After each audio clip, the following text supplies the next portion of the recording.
This is American fighter Chuck Norris. This is WWE Hall of Famer, the hardcore legend Mick Foley. NFL legend Steve Mariucci, and I don't start my day without coffee and cards. Hey, what's up? It's your boy Ricky Williams, NFL legend and herbal connoisseur. And I don't ever start my day without coffee and cards. Hosted by my buddies, the Bearded Grinch and Mike Blazin' Balliet.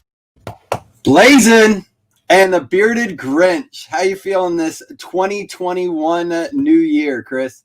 I am pumped to be here, man. This is awesome. This has been a long time coming. Put 2020 in the rear view and get started with some fresh new stuff for 2021. How are you?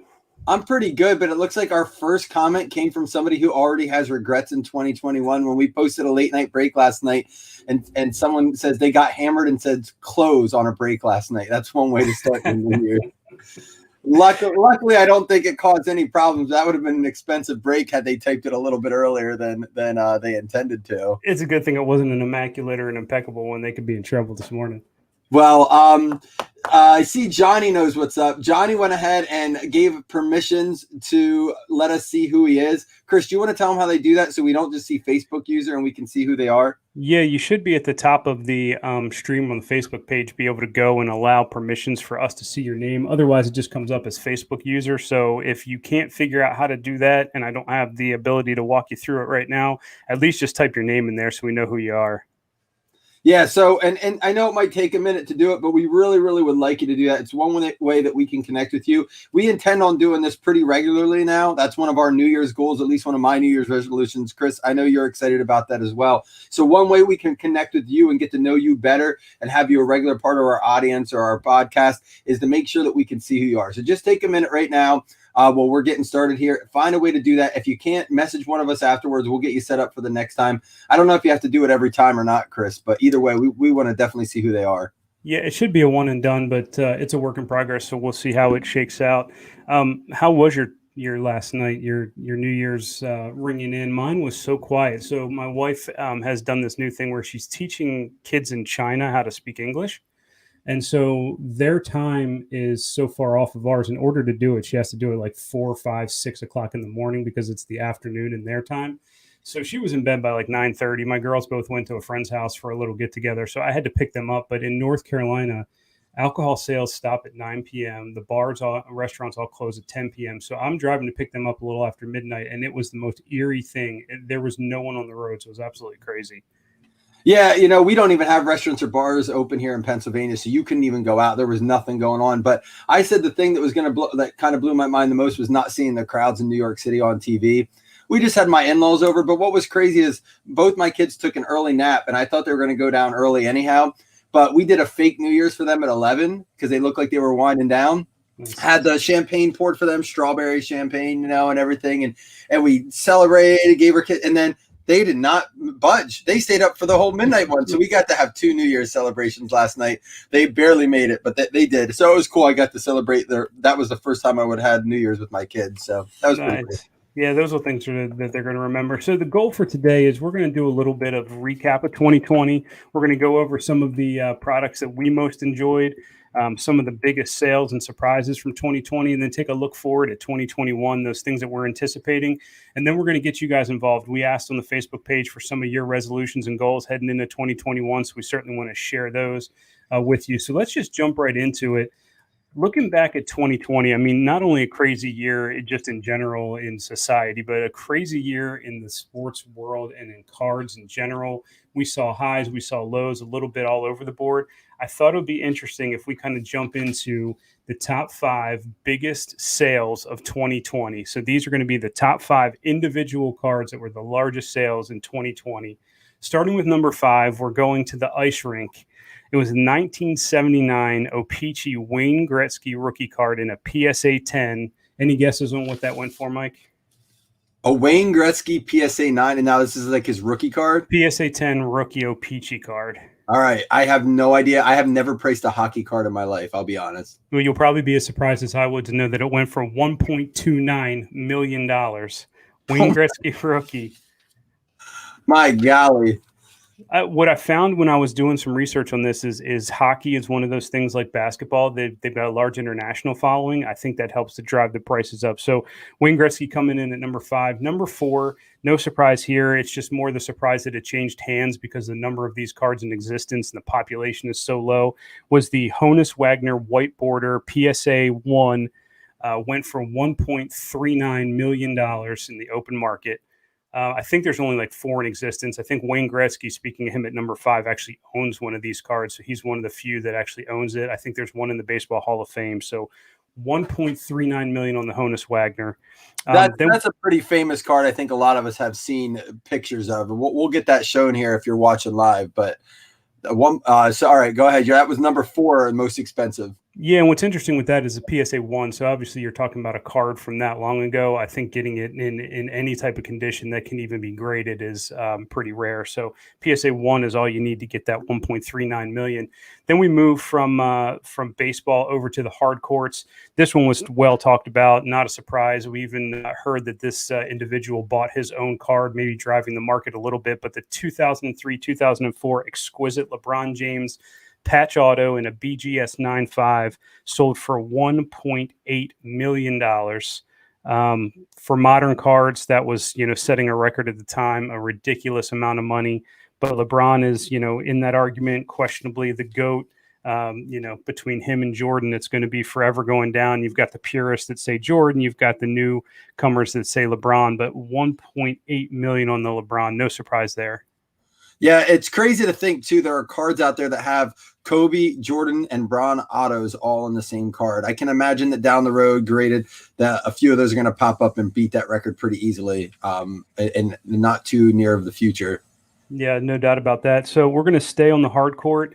This was another one that was talked about a lot this year. As we saw, basketball's always been popular, but for this year, it seemed to just spike to numbers that we hadn't seen before. This was the 2013-2014 National Treasures Logo Man Auto of Giannis, a BGS 9 that sold for $1.81 million. So what's interesting about this is you've got players that, take a little bit of time to mature. So you've got cards like Zion that are going for extreme amounts of money. The Logo Man just got pulled there. People are already talking about that going for $750,000. Giannis is one of those individuals. His rookie year, 2013, took some time to come into the fold before he really started to play. So we talk about it all the time. There's those individuals that you just got to take that long-term hold on. And if you can find the right player, in this instance, you could turn that into $1.8 million if you've got it. It is crazy to think about what cards are sitting in from people who maybe got in for a year or two before the big boom in breaking and the big boom in the hobby. Wonder how many of these people are still unfamiliar with it. I think it's becoming more and more there's more and more exposure to it. I saw like Fox News and Money Market and these finance sites and stuff are all starting to advertise these big sale of cards. And I think that's definitely getting people to dive back into their collections if they did it from like maybe 08 to 13 or something like that, those ranges. And you wonder how many people just have these sitting in boxes still that we haven't heard from yet. Yeah, it makes those collectors go back and look through their stuff and see what they have. And that makes it fun. You can kind of go back and rehash some of the things that you got in your collection, see if you can find a diamond sitting in the rough. Number 1 card is no surprise to anybody. This was probably one of the most touted card sales of 2020. Vegas Dave, our boy, he hits on some, he misses on others. The whole Derek Carr thing, we're yet to see if that's going to produce. But he hit big time on this one. He sold his 2009 Bowman Chrome Mike Trout Super Fractor Auto BGS 9 for a staggering $3.84 million. So he turned his, I think it was either a $400,000 investment, I believe is when he bought that card at, turned it into $3.84 million. So not a bad return on investment there. And of course, Mike Trout is, widely regarded as probably the number 1 baseball player of all time, or has the opportunity to be that. So no surprise his values are getting crazy there. I think he took a lot of slack for paying that kind of money for a card at the time he did that too, because cards were not what they were, that was a risky purchase at the time. So to see that kind of transfer, that pays for a lot of mistakes by Vegas Dave, which he did make with his Derek Carr collection. So hopefully he's not feeling too guilty about that.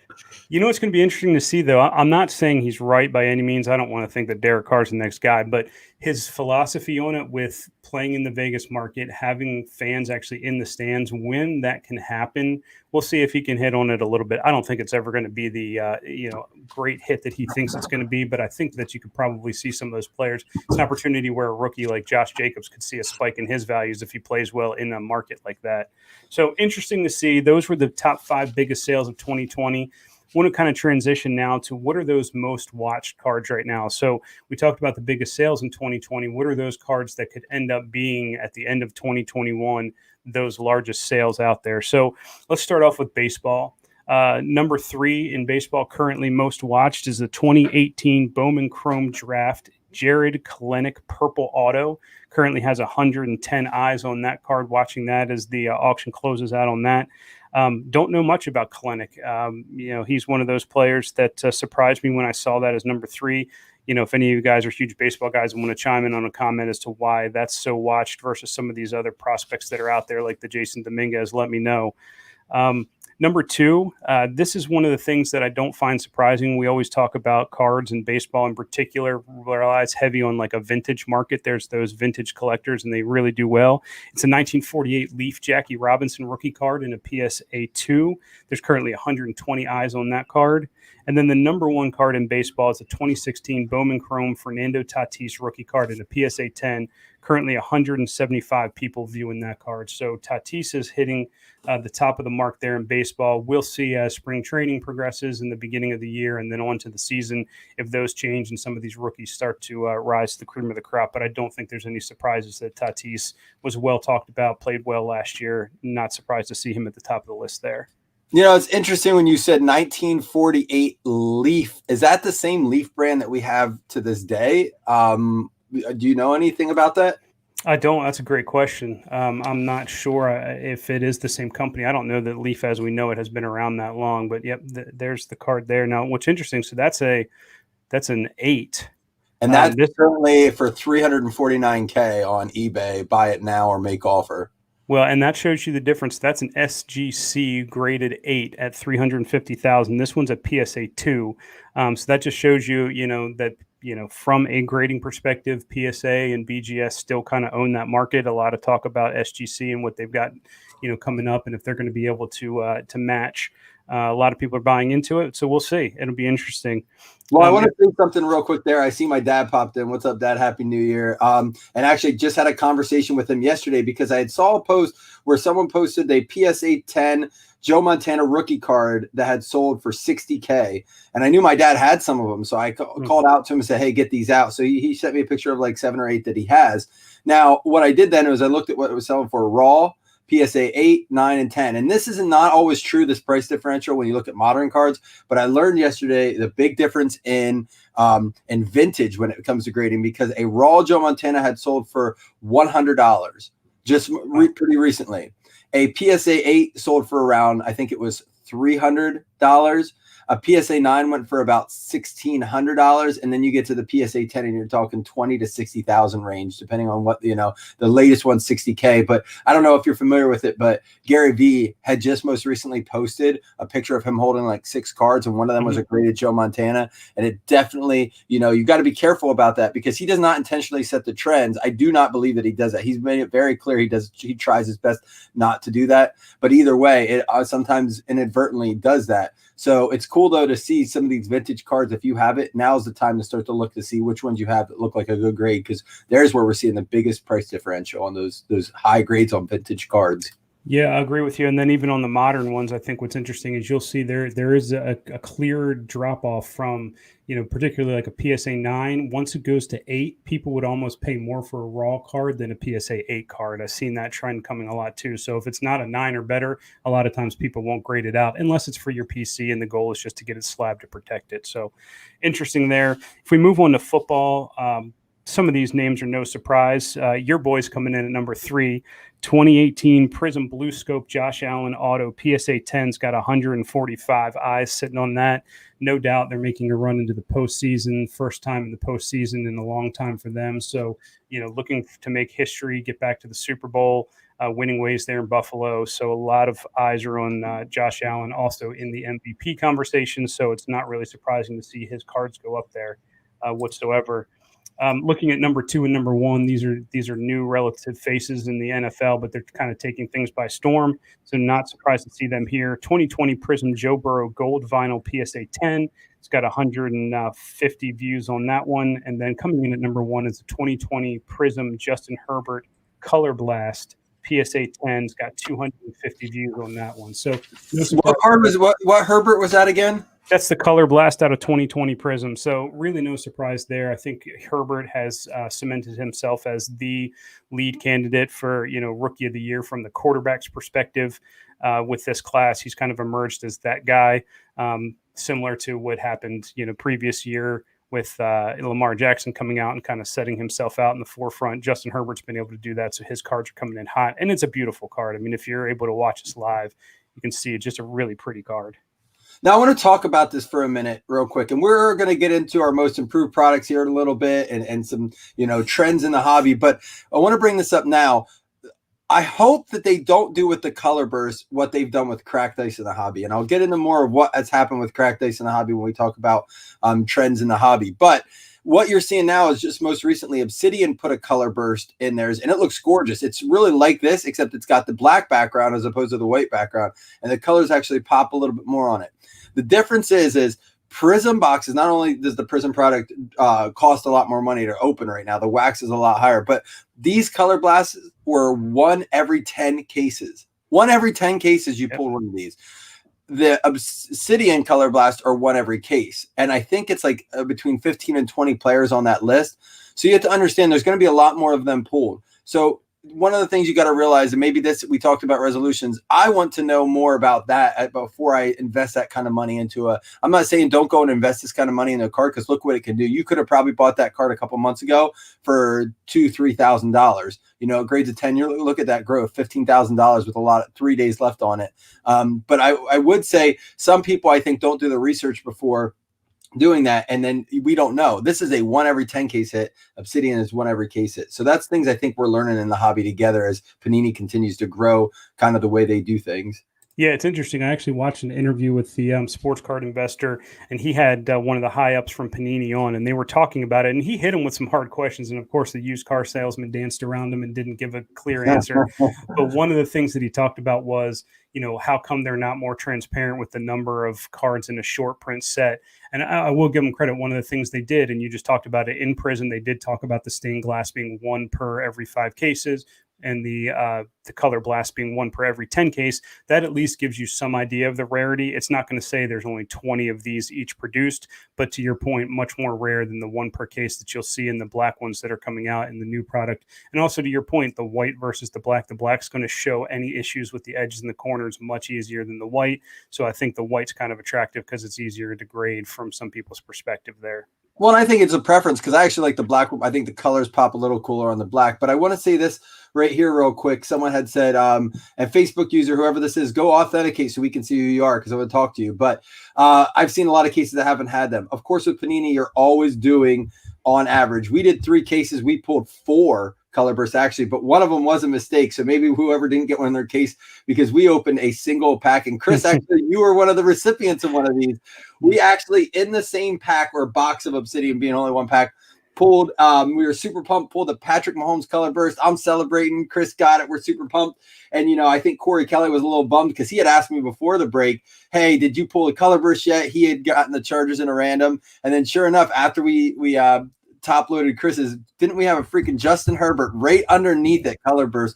That's like right now currently a $6,000 box of cards in value just between those 2 cards. I think the Mahomes is going for around 15 to 2K. Chris, have you priced that out yet? No, I'm going straight to PSA with it. And I know the edges may be a little off. It may hit a 9, but that's just one of those cards that, to your point, is so beautiful. I'll just have it in my PC for a while, and I just want to have it protected. But, yeah, I mean, that was one of those things that was just a freak. You're not going to see that again, but, boy, was it fun to be a part of it. Well, Chris, take a look at our screen right now, because this is the first I've looked it up, to be completely honest. There are 2 listed for buy it now or auctions for 7,000 and 12.9, but there is one up for bid with 1 day and 13 1 day 13 hours left. PSA 10 population 1. I believe this is the one we pulled, right? Yep, that's it. And that's going to set the market. So I'll be interested to see how the next day transitions with that. I wouldn't be surprised. I think PSA 10, it's going to probably land around a $3,000 card, just in my opinion. The Justin Herbert, maybe double that. Yep. So interesting. Let's go ahead and finish this off with our top watches. We're going to move to the hard courts in basketball. These names aren't going to surprise you at all here either. Number 3 right now currently is 2019-2020 Prism Silver John Morant PSA 10. It's about 240 eyes looking at that right now. Prism has always been the king in basketball, and Select is creeping up on them. But until Select is able to make a big move, Prism's going to remain that. So you're going to see a lot of eyes on that. Number 2 is a 2019-2020 Impeccable Kobe Bryant Auto. That's got over 240 eyes on that one. Obviously, rest in peace, Kobe. That was a tragic event that happened in 2020, but it certainly increased his market and his market value. A lot of people, from a nostalgic purposes, wanted to go and just have a piece of him in their personal collection. So something that you're going to see a lot more movement on Kobe's. And as you start to see Panini get back on some of these redemptions, I think there was some issue or some question around whether they were not going to be able to fulfill the redemptions on the Kobe's, and they said that they have plenty of sticker autos to be able to do so. So people are going to start to see their cards coming back, and I think that's going to continue to drive the market. And then again, no surprise here, the number 1 card being watched right now is 2003 Topps Chrome LeBron PSA 10. About 270 people eyeing that one up right now. So really popular cards. No surprise. Basketball typically has more eyes on it. It's a larger audience. We talk about it all the time, worldwide appeal. So not surprised to see more people looking at those cards. Now, for those of you who maybe haven't heard, which I'm sure most of you have, what they decided to do with the Kobe autos, he had signed a lot of his stuff, a week before his passing. So Panini said they made right as much as possible on that. Now, whether they did or not, we'll find out if they all of a sudden release a Kobe product down the road. That's what I'm hoping I do not see. But what they did for people who they couldn't redeem those for is they sent out these Kobe packs. You got 1 Kobe pack. Chris, have you seen what these are selling for? It's outrageous. Yeah. I mean, and they're rare. And there's nothing guaranteed in there at all. Am I correct? Like, there's nothing that's guaranteed. There's no autos. There's nothing like that. It could just be a couple Kobe exclusive cards, right? Correct, but I think the only way you can get them is through Panini. So there's going to be some rarity to it. Okay, yeah. So it looks like they're going for about $2,500 to $3,000, depending on day and sale and whatnot. So that is a little crazy. Unbelievable. Well, let's continue on our look back at 2020. I know, Mike, this was a topic that you were really interested in. Is there's a lot of things going on in the market, some transitions, some wins, some losses. Some companies have tried some things and not been too successful, and then there's some where the cream has kind of rose to the top. So why don't you go ahead and walk us through some of the things that you think are most improved from 2020? Well, I think not necessarily most improved, but one of my favorite things that has happened in the hobby, and something we've been talking about since I got into this, was the appreciation and the love for parallels, for color, for prisms and things like that. And I think it's always been more of a basketball thing we've looked at. And I'm going to kind of stick to my Panini mindset here, because I don't fully understand the Topps market. I'm going to just be straight up about it. I don't necessarily love it. We'll get more into that. But what I do want to say is the number 1 indicator of where I say that I think we've truly moved on from the idea of just hunting autographs to really searching for parallels and color and like RPAs is the fact that when I got into this, Contenders, just 3 years ago, Contenders is one of those top dog products, right? Even when products weren't atrociously expensive, you still spent a decent amount of money on Contenders. But really, if you look at pre-sales going into 2020, Contenders is actually pre-selling, which is, these prices are still insane to me. But on Blowout, I'm using Blowout as a reference, $600 for a box of Contenders. Now, the thing about Contenders is it offers 5 autographs, one of them being guaranteed to be on card. And the draw for Contenders is always that on card RPS, and then also the cracked ice exclusive to, which is kind of one of those parallel things, exclusive to Contenders. However, they've started to implement that cracked ice across the board in so many products. And I think it's really, kind of destroyed that exclusivity that Contenders offered with the cracked ice. But I do think Contenders still holds that excitement because it has a few autos in there you won't find in other products. It still holds value for its tradition. But when you look at its pre-sale price at $600, and then you go look at Optic, which is historically close but not as high to Contenders, that's actually pre-selling for $750 a box. And what's crazy about that is it only offers one auto per box. But where Contenders offers one parallel, Optic offers something that's sort of 7 to 10 off. To look that up. But that's the crazy thing about it. You're seeing that too with Prism. Prism used to stick pretty close to Contenders. Prism came out at $1,100, Contenders at $600. Chris, what's your anticipation that we can expect to pay for something like Select, which I will say has grown in popularity as much as Contenders has decreased in popularity in the hobby? Yeah, I mean, depending on sport, I think from a football perspective, it wouldn't surprise me to see Select at $1,000 a box, close to it. I think you hit the nail on the head with a lot of it. One of the things that's always been kind of the issue with Contenders, like, yes, cracked ice was kind of that go-to card that everybody was anticipating. You get in the rookie tickets as well with the on-card autos. But because their checklist is so vast, from a personal collecting perspective, it's great because you can get some really unique autos of rookies that you may not see in other sets. However, for those people that are going out and trying to find the top rookies, they're few and far between. And so you're going out and buying boxes and you're hitting cards of players that you have never heard of before just to try to find that one diamond that's in the box sitting there somewhere. So to your point, you can go and get Optic and you can get all of these parallels. And I think football is starting to follow the basketball trend where there's always going to be value in autos, but the non-autoed cards and the low-numbered short print parallels are where people are really seeing excitement. Number one, because they're going to be more affordable on the secondary market. You're able to get those cards at a lower price for the most part until they start getting graded and you see PSA 10s come out, then they start getting extremely high. But it's just one of those cards that's going to be easier to go after. And I was always one of those. I was an auto guy. I've listened to you pound the pavement, and slam down, over and over again about your love for the parallels. And I never bought into it until this past year. I'm hooked on them. I believe it full force that that's the way to go. I've gotten more into basketball collecting this year than I ever have before. And that's where I really started to see, a lot of these parallels come out. And so I've kind of turned a corner there where I'm all about the parallels and the autos have kind of fallen off to me. So those products like a Select and like an Optic to me are going to be more valuable and a Prism than something like a Contenders.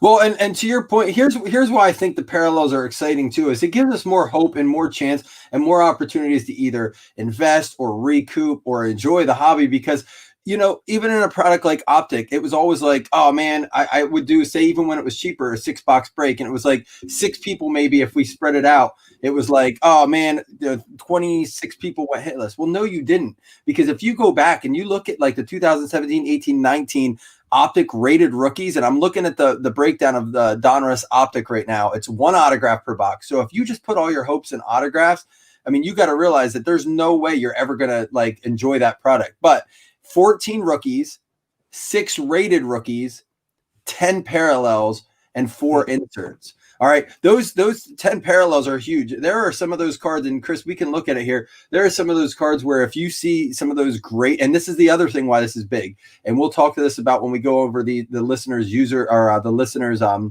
Year's resolutions, that one of the things that was the most common trend that we heard was grading. You know what? A lot of people aren't worried about sending just all their autographs in. People are looking at these rated rookies, these parallels. That's what's getting sent in to get graded, and that's what's really getting you your big return on a big grade. So that's why I think Optic and Select and Prism have really grown in price because there's so much opportunity within them where you look at Contenders and it truly is 5 cards because they don't have rated rookies. They don't even really have true rookies in Contenders. And that's where Contenders needs to shift. I know they don't want to change that product traditionally, but that product is going to fall off super hard if they don't switch something up in that. I agree. And so like Sam wrote in here asking, for example, you got the running back out of Jacksonville, James Robinson, if his Contenders will be sought after because you haven't seen him since Contenders draft. I would say, yeah. I mean, that's a great point. And it's all going to be based on performance, right? If James Robinson didn't do what he did this year, then no, obviously. But because of the rarity of that, you're definitely onto something, Sam. And I always say this too, like, it doesn't happen often, but you go look at it and like Tom Brady, in his rookie year, the reason Contenders gained so much popularity is because that was Tom Brady's rookie card. That is Tom Brady's rookie auto card It is what it is. That's it. Right. I mean, I don't think there's much else out there for Tom Brady in his rookie year with ink on it, or even like his rookie card. They're very limited in volume, but the Contenders being his most popular. And in 17, that was Taysom Hill's only rookie auto, and early only rookie card that you could get with ink on it. So I think that those are the things that every now and then Contenders will pop up with the opportunity to get the guy's first card, especially in a pro uni now this year with Robinson. We haven't seen him anything but in college or in Leaf. Yep, I'm with you. So you talked about a little bit, and you were talking about some of the shortcomings or struggles there with Topps. So why don't you give us your opinion on that and their struggles to adapt?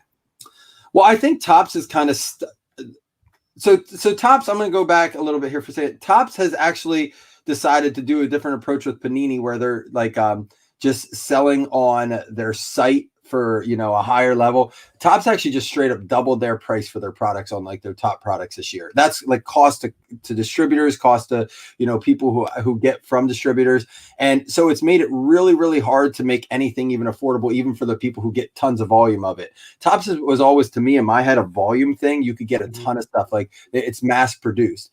My other thing with Topps is just so bulky. It's like every time I feel like I open a baseball product, I feel like I'm opening Score or Don Russ for every single baseball product outside of, you know, some of their short print ones. And those are newer products with Topps. But I just think the thing with Topps is they haven't adapted too much to the market. And I talked with Jason, our sister group, Three Kings of Cardboard, and I talked to him because he always pushes back to me on baseball because that's his sport. My love for football and the hobby is equivalent to his love for baseball and the hobby. And his biggest thing is that they've tried to do more of the parallels and more of the, you know, the Panini approach to the modern consumer. And it just hasn't fallen well because baseball has a more traditional approach and traditional feel with it. I think what's hurt baseball is the idea of, and Jason mentioned this when he went to a show, and when we had him on the show while you were out, Chris, one of the things he observed is that most people when you used to go to a show, you would see bins and bins of baseball cards because people would prospect. They would look for those prospects, those minor league players, those players who had opportunity. People aren't doing that as much anymore. And I think because there's other options out there for sports. Basketball has grown a ton. Football is growing rapidly. And I think people don't necessarily need to spend the time and the energy and the finances into prospecting on baseball. But I also think that when I open it as a breaker, my take on it is that it's just not exciting to open most Topps product. Yeah. Maybe because I don't know the sport as much, but I'm just sifting through dozens and dozens of cards to look for maybe one color every 4 packs. I mean, really, I know you haven't even watched baseball breaks. It's literally like, tick, tick, tick, tick, tick, tick, tick, tick. Oh, here's a card. You know, it's like, you don't see that in football. You don't see that in basketball. Every card seems to hold a little bit of excitement. So that's my only thing is Topps hasn't seemed the way. If I could integrate Topps licensing with Panini product, I just right across the board, I said I'd be more interested in baseball. What's your take on it? Yeah, I agree completely. I think it's hard for new collectors to get into baseball. So baseball is one of those where you've just got your base of traditional hobbyists that have always been into it. But if I'm a new collector, it was way easier for me to start getting into basketball than it was for baseball. And that's because, to your point, the baseball product is so vast. They're not really upfront with a lot of the things that you can find in there. There's like these hidden variations of cards where someone's holding a bat on their right shoulder versus their left versus upside down versus wearing a gold chain versus a silver chain. Like it's so hard to keep up with. When you open a product and you know, I'm opening National Treasures, and whether that's going to be football or whether it's going to be basketball, the true RPA to 99 is the card I'm looking for. The Logo Man is the card I'm looking for. Very clear. When you go into a Contenders, the cracked ice is the card I'm looking for. The rookie ticket on card auto is what I'm looking for. Baseball, there's so many parallels. They make it very clear in products like Optic, where you've got the colors, but there's also a number on the back where it's the print run. It's going to be to 75. It's going to be to 175. That to me is a much easier product to start collecting and building collections off of than baseball, where you could pass over a card that just looks like the one you just saw, but because one minor thing has changed, the value's different and you didn't even know you saw it because there's 500 cards in the packs. Yeah. So here's two things with that too, is that can they just stop with the serial numbers for variations on the back? First of all, most baseball collectors are old, like the set builders, right? They cannot be putting on their readers every time to read a freaking back of a card. I can't see them in my lit up break room. I have to people have watched my breaks and they're like, oh, check for the variations. It's like, it's a torture to go through there and check those out. The other thing is I saw Chris Bertrand said baseball collectors love complete sets. They do. And you know what they like to do? They don't like just to buy the sets. They like to build the sets. And Top has isolated their ability to do that. I went to the flea market recently with some boxes of cards I had because we don't break baseball as much. So I had some extra boxes. I went there. And I was just trying to move him at the lowest possible cost I could. My cost that I paid for him. And you know what I was told? He goes, you know what? An older guy, he called him over. I went to one of the stands there and he goes, hey, he's selling these, this Bowman stuff at a great price. And he goes, you know what? I'm just done with Tops. I'll buy the sets I want. They've become too expensive to buy. And now they've made it so if you rip a box, you used to be able, I guess, to create a set from a box. They almost made it where you could create your base set and then your inserts would be something else in.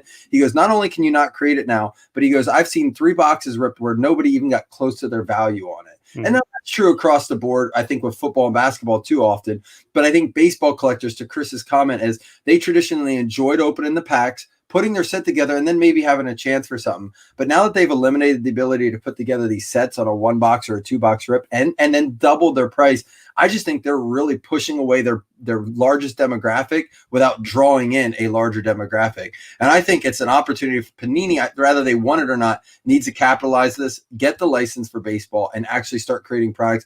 Baseball, I do believe the baseball market would take off. I don't disagree with you. Not that it's not there. I know the baseball market's huge, but I think it would just exponentially grow rapidly. Well, and this point right here, I mean, kind of sums it up. There's 22, and depending upon how you pronounce it, if you're the traditionalist, it's the Luis Robert, or if you are just the Joe Schmo breaker, it's Lewis Robert. But 22 different versions of his card in Heritage High Number. I mean, like, you open a product and you're looking for a Tom Brady, there's going to be 5 Tom Bradys in the product, right? You're not looking for 22 different versions. So, that to me is just is a turnoff. I mean, I don't have the patience for it. Great for those that do. I mean, I get it. I mean, I grew up on baseball, and that was where my collection started back in the day with like the 87 Tops with the wood frame borders and, those sort of things. But it's just too hard for me to keep up with now. Yeah, and maybe baseball collectors, I don't know if we have a ton of you in here, but I would love to hear your thoughts on this, what you would like to see in the hobby. So, Chris, maybe that's a post we can do and touch base, because I'm not extremely educated in it, but I just don't get it. And I just think that maybe that was fun for people to rip through it and build these sets. But at the price that baseballs went up to, especially some of these like Bowman's Best, Bowman Draft, all that, over $300 a box with, I just don't get it. I don't think people can afford to do that and build their sets anymore. I'm with you. Well, why don't we go ahead and transition from those things that aren't working to the things that really worked well for us in 2020. Let's start talking about a couple of the products that we really enjoyed in 2020. And I'll go ahead and start us off. We're not going to go through all of them, and I'll be the first to say that what Mike and I discussed previously is we took money and price out of the equation, right? So this has nothing to do with whether a box cost $100 to open or $2,000 to open. Aesthetically, what do we like? What was a product that we enjoyed, that we think was improved throughout the year, and that's what we're going to share with you. And again, agree to disagree. These are our personal opinions, so feel free to let us know what you think in the comments. But I did start collecting more on basketball than I have in previous years, and one of the products that just recently came out that I'm enjoying is the Hoops Premium Stock. And what I like about it is it's just an improvement over the plain Hoops. Hoops is one of those products that's pretty affordable for everybody. But what they did is they took it to the next level. So one of the cards I'll share here. So if you're able to join us live, this is the John Morant Silver Prism out of Premium Stock that I hit. $300 or $400 card, but not terribly hard to find in there. And again, this just speaks to the point that, basketball cards, it's all about the prisms and the silvers and the colors that can get you where you're going. But I really liked the Hoops product. Yeah, you know what? That was we didn't talk about this. Chris and I didn't share any of our list for our products, but it's literally on my list. And I think because I wish it was cheaper, because it's pretty expensive for what it is, only having a couple packs in there, no guaranteed hits. But every pack is exciting in there because there's silver, there's the checkerboard style look, and it's just got this new look I've never seen on any other cards, like that wavy kind of. Do you have any of the wavy ones close by, like the? I don't have any of them. I've got a few of them here. But like, if you haven't seen it yet, check it out. It is the most gorgeous product I think that's come out that isn't like your high end stuff as far as basketball. And I really hope they do something with it in football too, because I love the adapt. Yeah, this is a wavy red, white, and blue. This is a Shea Gilgeous-Alexander, but this has the wave to it, kind of like the shock look and cards. So a lot of good stuff you can get out of there. I enjoyed opening them. It was all about the color and continue on the color trend with it. And this, again, is a premium product. It's not for the faint of heart, But I've always loved cracked ice. It's one of my favorite cards that you can pull out of contenders for football. And when I transitioned over to basketball, cracked ice is a bit more readily available. I love the look of it. This comes out of the 2019-2020 Prism. This is the orange cracked ice John Morant PSA 9. God, just a beautiful looking card to me. I just love the way that they come across. Again, the parallels that you're going to get out of Prism from a basketball perspective are really what's going to drive it. But, this is just a card to me that the look is just really classic, and I'm never going to not like the cracked ice variations. I agree. I love it. I think I just wish it was more exclusive. I'd hope right now they don't overuse it too much, but it's just my thing with it is it's drawn away from the idea of contenders, but it is a beautiful parallel. Yep. I've got two more I'm going to run through. I'm going to finish off my basketball, and then I'm going to have one for football. So this was a product. This is the first year for it. It's a product that I enjoyed out of football. Some will argue about the price, but I always think that the cards are super clean looking. I think the patches along with the autos are impressive. On-card autos, really liked it. It was the Panini 1-in-1 that came out this year for basketball. This is one that I hit. This is a Taco Fall 10 out of 10. On-card auto, really beautiful patch, crisp, clean cards. Just an opportunity to get some vets. I think what this product did for the basketball market was to kind of reintroduce vets to the market, where it's not all about the Zions and Jaws and Trae Youngs and Lucas, but you're able to get vet cards, some really cool pictures. So to me, that was a product that I think they did really well with, and I was glad to see Panini transition that over to the basketball market. Yeah, I think that's the one thing that we've seen with basketball is they've gotten more creative, and they've actually tried to transfer that over to football this year and been successful. When you talk about these like premium with Hoops Premium, they've always done the what do you call the optic fast break and stuff like that. Yep.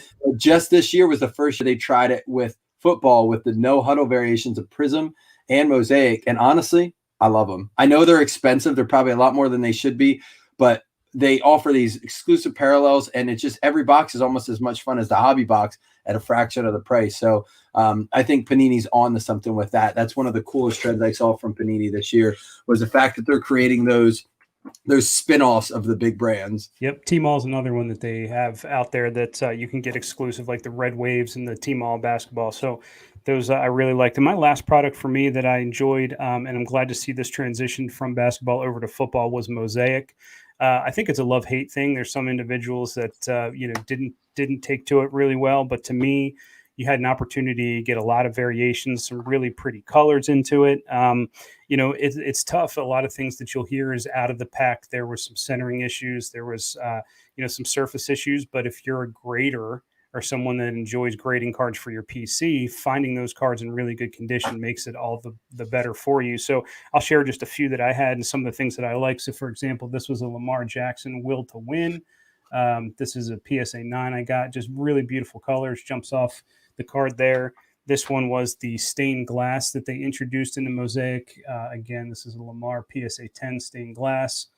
And, this is just another variation. This was a swagger card and insert that they had there. But, you can just see the light just bounces off of them, really crisp, clean. And again, I talked about how I'm a cracked ice guy. The way that these come off, they look sort of like the cracked ice. So to me, it was appealing right out of the gate. Yeah, Josh Calkins is going to love you for that because his argument all year is that Mosaic is the nicest product that Panini puts out. Chris, have you done any look on those to see what the pop on the graded on some of your Lamars are? Yeah, well, right now they're low. So, for example, like the stained glass is still, from a PSA 10 perspective, it's, 50 or less right now. Some of the other ones I think people just haven't submitted yet. Like, I'm not sure everyone is going to submit the, silver NBA or NFL debut cards. Just because, as an insert, they're not extremely valuable, but because I PC them, I went ahead and submitted them. So I've got like the MVP here, which I got a PSA 10 in. So I went ahead and did them all. I think you're going to start to see those numbers increase. More people are going to be submitting. And with the backlog that PSA has now, there's probably thousands of them sitting there just waiting to be graded. So my only thing with Mosaic, and one of the things that some people had an issue with Prism, but I said I actually appreciated that they did it, was that there are less checkpoints on Mosaic. It seemed like it was much easier to get a 10, mostly because it was harder to get a bad centering grade on it because there weren't these checkpoints. Like when you look at Prism, especially this year's football, there's all these lines and checkpoints, and you can very easily see that it wasn't centered. And I think that's what's going to help that is that you're going to see a lot less high grades on Prism cards in football, because I think it's going to be easier for the graders to say, hey, this isn't centered, or, this is off a hair. Or Mosaic was more of this, like a clean card. Like it was just, Right. One look across. And I just think, I know people hate getting low grades, but if everyone's getting PSA 10s, it's common sense to say they're not going to hold the same value. So I think that's where we got to be careful as collectors to say, oh, I got like this PSA 10. Yeah, but if there's 6,000 PSA 10s, just remember, it's just like any other card then. Yep. So you have to be careful about that. I agree. So what about you, Mike? What were some of your favorites from 2020? Well, I got to agree. I love that they came out with Mosaic in football and that they made it like such an exclusive product. It's beautiful. It just gives us another look at Prism. Again, I think sometimes we had this conversation on our show before. Sometimes I'm really happy that they have retail that offers it's all these parallels and stuff and exclusives of the product. My only thing is that it just seems like it keeps getting more and more and more. And maybe that's just because everyone's posting their big grabs from Target and Walmart. But I feel like it's just never ending. Like I just keep seeing these the cello boxes being opened everywhere right now. We're just cracking them left and right. And I'm just like, at what point are we going to say, okay, cool, you pulled another to a green NFL debut? There's got to be 100,000 of them out there because everyone and their mom are cracking it. And it's just like, at what point do we say, okay, that's going to really destroy that product value? I mean, what's your thoughts on that? Yeah, I agree. I mean, people are saying the same thing about Prism, is that the market is just getting saturated, and a lot of it has to do with the retail front. This was one of the conversations that the sports card investor actually had with Panini as well, talking from a retail perspective. And, he said from a manufacturing side, it's really hard for them to control what happens. They're not in the business of telling stores what to do, and Target and Walmart aren't in the business of telling customers, no, don't buy, right? So for them to put limitations on, but I think one of the things you're starting to see, and I think it's just more from a harassment perspective, where like MJ Holdings people and these individuals are either doing slimy things where they're getting money under the table or on the side to hook people up, or they're just getting hounded and harassed so much that you're seeing two things. One, they're starting to stock overnight. So there's no longer like sitting there waiting for the guy to show up and start stocking the shelves. But they're pulling the cards behind the shelf. And I saw a picture at Target the other day, and literally they have a customer service, the bins of all the cards. You can buy 2 boxes and that's it per person per transaction. And they're trying to limit it that way. So hopefully I'd like to see that trend happen. Listen, I know it's a free market economy. I know people talk about supply and demand, but again, it's hard enough to go into a hobby shop and have to drop, $500 to $1,000 on a box. So if you've got your kid and you're going, to Walmart and trying to get them a box of cards, to not have anything on the shelves and have to go into Facebook and pay 4 times as much for it, just to me, kind of ruins the hobby side of things. And I'm not a fan of it. So my only thing is, and to Corey just said a great thing, none of that matters if the demand is there. This is why I think that hobby is going to always warrant the demand, but sometimes retail won't, because we keep seeing, like I said, how many green to Mosaic cards are out there, whether it be NFL debut or as rookie, because that seems to be like one of the cooler cards you can get out of the cello packs, but in the hobby, the thing about hobby or the no huddle or fast break, whatever you want to call it, is that there are numbered cards in that. And I think those are the ones that are always going to hold value. If there's only 90, a card numbered to 99, no matter how many people send it in and get graded, the population cannot go higher than 99. Right. So yes, Corey, I agree with you. It doesn't matter if the demand is there. But like Chris had said just a couple seconds ago, is how many cards, how many of like the Justin Herbert silvers are sitting at PSA right now waiting to get graded? And in about 6 months from now, in the all season, before we go, or how many are we going to see of that Mosaic silver graded PSA 10? At that point, is the demand going to be there? And I think we've seen it historically. It does work, because if you go back to look at LeBron silvers from 2017 Prism or whatever, there's a ton of them and they still warrant value. But I guess I just don't understand how long it's going to be till we catch on to that as a hobby. Do they always warrant that demand? Is the hobby big enough to warrant that demand? It's going to be a question we're going to find out in the years to come. I think one of those things is, Mosaic, again, this being the first year, it's going to be one of those people that has the patience to sit and hold things and keep it in their collection for a few years and see how it pans out 5 years from now, because those cards are it's just like everything else. Those individuals that don't decide to grade them, they get thrown into a box, they get tossed out. Those individuals that have the patience to hold on to those cards, then you may see some value. Those that sent them off to get graded and can just sit there, but there's a lot of impatience in the hobby right now, and people just are wanting, the newest, greatest, shiny thing that comes out immediately, and so they automatically start forgetting about the last thing that was put out. So I think patience pays off in this hobby, and so those individuals are going to see, the benefit. All right. Well, real quick, let me go through the rest real quick. I think that the Phoenix and Rookies and Stars continue to be one of my favorite products because they're actually one of the products you can get for under $400 a box that offer you a lot of parallels.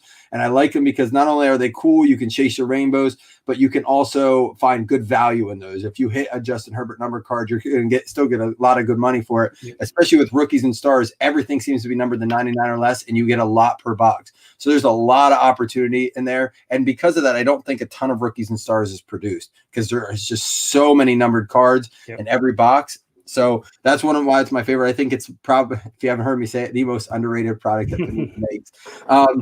But Impeccable this year was just absolutely pristine. It was gorgeous. My only complaint was it had some edge issues, some damage issues. I wish they would figure out how to box that a little bit better. It just seems like you're getting a lot of dinged corners for such a high-end product. Panini needs to address that. I know that the Topps in the past has used those clear cases to put the cards in, and it seems like I think they did that with maybe it was Topps Chrome Black or something like that. There was something they did that had those plastic cases, and it seemed to keep the cards in much better condition. I wish that Panini would do that for their higher end stuff like Impeccable, because those cards are too gorgeous to open up with dinged corners. And then ultimately, Flawless. I always said I liked NT a little bit more than Flawless, but after opening Flawless Baseball, Flawless Collegiate Football, dude, that stuff is just gorgeous. It is. I hope it doesn't go any higher than it does because it comes in between, and it cost is high on that. The cost is very, very high. Even when you look at what distributors pay and stuff, Flawless is an expensive product from the get-go, and it actually doesn't go up as much as like National Treasures does as far as a growth on the original cost. But it's gorgeous. Every briefcase you open has something absolutely gorgeous in it. You're never going to open a dud box of Flawless. At least I have never done that. I agree completely. I think what you're going to start to see is the trend of, so you look at Prism. Prism has always been kind of the gold standard, so to speak. Select is starting to creep up. To me, Select is a prettier card than the typical Prism. Just a Prism Silver. I prefer Select's look over that. I do like the cracked ice in Prism, but I just like Select's overall look of cards to Prism on a general basis. Same thing you said. I like Flawless's look overall more than NT, but NT has always been the value leader. I think you're going to start to see a transition where those select cards start to catch up to Prism, and I think Flawless is going to do the same with NT because people are going to do the same thing you're talking about. You start looking at the patches and the beauty of the cards. It's just you can't compete with it. I mean, Flawless puts out a flawless product. And you're seeing more demand and growth in value with those diamond cards as well, even on the lower end names, the diamond, the ruby, the sapphire. Those are becoming more coveted cards. Yep, agree completely. So let's transition out of 2020 and take a look at 2021 and a couple of just, there's not a lot to talk about because we don't know what to expect, but just those products that are most anticipated. For me, I'm sticking all to football on this. I've jumped on your train. I'm all about the parallels, so I'm really looking forward to the 2021 Optic and the 2021 Select.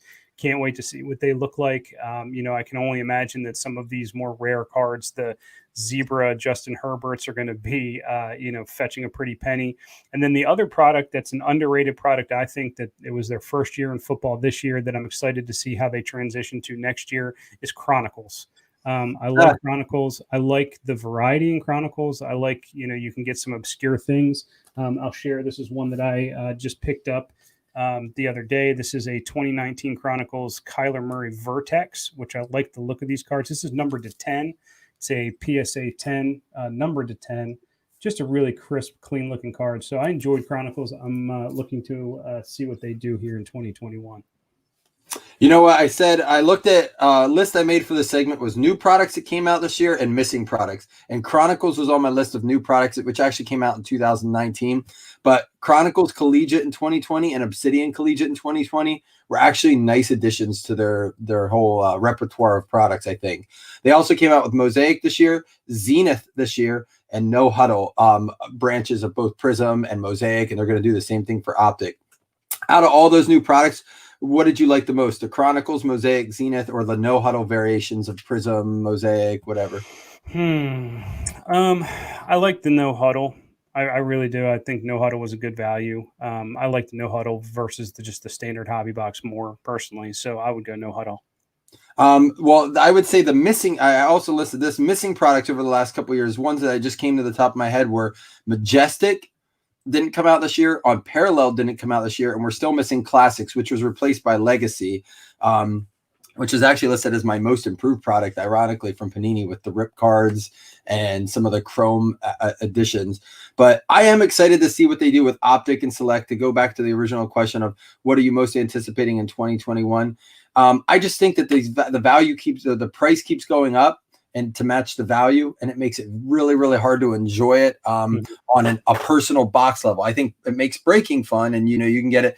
But Optic, when I started, I could go into the hobby shop and buy for $90 a box. I bought my 2017 Optic box. I probably bought 10 of them at that price. And you look at them now, they're going for, I think, like close to 10K. It's something ridiculous, 10K a box. Crazy. But that was always a fun open, even though you got one auto, again, because you're chasing the parallels. I'm hoping, what I'm looking most forward to is I would like to see them continue to do more things like the no huddle, because I do think, yes, it adds a lot to the product and stuff, but it makes it a little bit more affordable. It gives you more access to those nicer products like Prism. I want to see how they continue to grow those, or possibly do things like they did in basketball with the Hoops Premium and stuff, bring more of that look into the football. They've started to do that, but I want to see them do that more. So there's no specific product I'm looking to see, because they continue to grow that, increase the look and make the product better for every product they put out this year. But I'm more excited about new products. I'm excited to see what they do. I'm with you. Well, let's close things out today. We finished off 2020 last night. We're going to put that in the rear view. We're anticipating 2021. So one of the things, Mike, that you did, which I loved, is you reached out to, viewers and some of the followers on your break page, and in the Blazing Breaks family, and just asked, what are your sort of resolutions and goals in 2021? So I want to talk about a couple of those that were sent in, and then discuss what yours and mine are, and close us out here. So we heard a lot about grading cards. So Shane Vasconcelos, Nick D, Mitch Pinko, Chris Taylor, all of them chimed in, said, I want to start growing my graded PC collection, and not necessarily buying already graded cards, but getting cards raw and sending them in themselves and enjoying the process. I think grading is one of the things that we're starting, it's been taking off like crazy. You can just look at the backlog at BGS and what PSA is doing right now, and cards taking 6 months to a year to come back. Obviously, it's not something new, but it's something that has just taken off. Individuals like Tyler Thomas talked about learning more about the grading process and really choosing what cards to grade. We heard a lot about PC growth. Like Scott Ripley talked about, he wants to get one auto of each rookie out of each set in 2021, which I think is a really cool thing to do. That is cool. Where they're available. Then you've got people that just have a little bit more basic thing, like Seth Anderson. Unfortunately, he said his luck sucks. So he just wants to hit one auto of the number one overall pick in any product in 2021. So setting the bar low, but listen, luck is one of those things that comes and goes, it ebbs and flows. So hopefully, Seth, that'll pick up for you. And then Josh Long chimed in and talked about, finishing his Prism Rainbow. So something that I know is near and dear to you. So some really good things, I think. For me, what I'm looking forward to is not only continuing to grow this with you and the Coffee and Cards brand and the family we have here, being more consistent with it. But the thing as far as the hobby is, I want to love the hobby the way that I did in the past few years. I think the business side of things can tend to overshadow. So I want to get back to the basics and really enjoying the hobby. And for me, how that's done is through people like you and Breaks. I happen to have a really good LCS. I'll give a shout out to Patrick in Cards at the Cages here in Greensboro, North Carolina. He gives me great deals. He does what he can to try to take care of those that take care of him. But I know that it's not something that's feasible for everybody to go out and buy hobby boxes. So for me, what I would say is, find that breaker that you enjoy spending your 20 minutes to an hour with every time that you have a break. Oftentimes what you'll see is people that'll show cards and they'll be like, hot hands here, and look at all these cards I'm ripping. Look, as a breaker, you have no idea what's in the product any more than anyone else that's watching it. So that's great that you can pull really big hits. But if you're going to a breaker just because you think every time they open a box there's going to be a big hit in it, you're going for the wrong idea, in my opinion. I like what you've built. I like the community that you've built with Blazing Breaks. To me, that's what it's all about. It's a family of enthusiasts and hobbyists. And so I want to get back to that core and just develop the community and continue to grow with that. So if you haven't checked out, and this is an unsolicited pump from Mike, but if you haven't checked out Blazing Breaks, I highly suggest you go jump in. And even if you're not a part of the break, what's great is you've got people coming in just from the community to talk and just enjoy the hobby. And so that's what it's going to be for me, is getting back to the basics, enjoying the hobby a bit more, and taking the business side of things, and kind of pushing it off a little bit. And Chris, I appreciate you saying all those things. And I think that's an awesome goal to have. I think that should be a part of everyone's resolution for their cards. If you're going to make your card resolution or your card goals for the year, is find a way. It doesn't mean you can't invest. It doesn't mean you can't search for those big hits, but find a way that's going to help you enjoy the hobby regardless of what you hit. Rather it's a little side PC, rather it's I know one of the kids in our group before, Max, he said, I'm going to take $100, buy some cards and see how I can flip them. It's kind of like the penny. What are they? Penny stocks. Yeah. No, like we used to do it. It was the Copper Challenge or something when we were young, where you buy something really low end and see what you can trade it for. And make yourself a challenge like that. Do a little like what, where I'm going to try to create or collect just like the coolest looking cards of whatever guy it is. Like I may not buy the top one, but I really like this insert set. So I want to get like 2 or 3 players from that. Make it fun. Find a way to do it where you're not spending a fortune.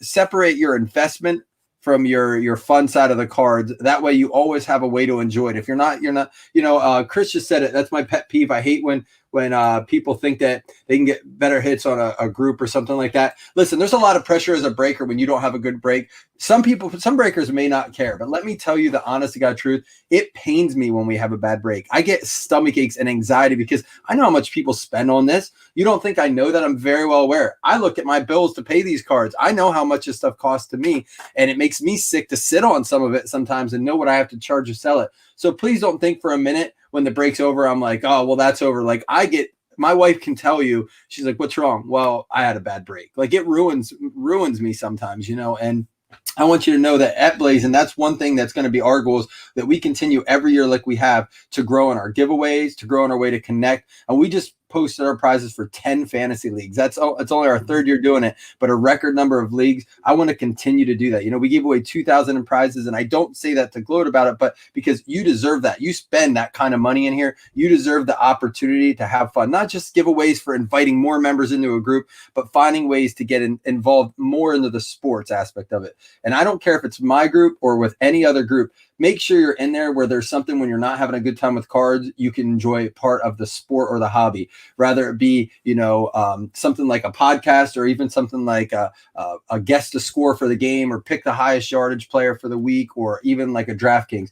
Find groups that do that because you're going to enjoy the hobby more. And what Chris said, find a way for you to personally enjoy it. And this hobby won't be so stressful all the time. It will always be stressful because it's an expensive hobby. Don't think you're not going to have days where you're just freaking pissed off at the card market, at your breaker, at yourself. It's going to happen. But find ways to like ride those ebbs and flows a little bit more enjoyably.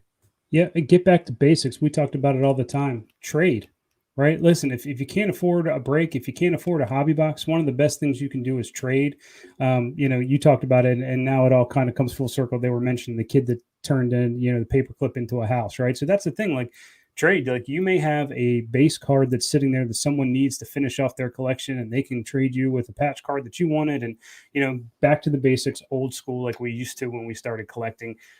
Just get back into those things. So I think, listen, 2021, it can't get any worse, really. I mean, I say that, obviously there's things that can happen, but knock on wood, 2021 is going to be a better year for all of us. But, keep the things that are important to you, keep your morals, keep your values. Those are important. And that's what I find in Blazing Breaks and a couple of the other guys out there that I deal with is, if you don't have integrity, you've got nothing. So keep that about yourself and the people that you interact with in this hobby, and that's going to go a long way. And I can give you the security that from our perspective, and Mike and I talked about this, our goal at Coffee and Cards is to focus a lot more on the cards aspect of it.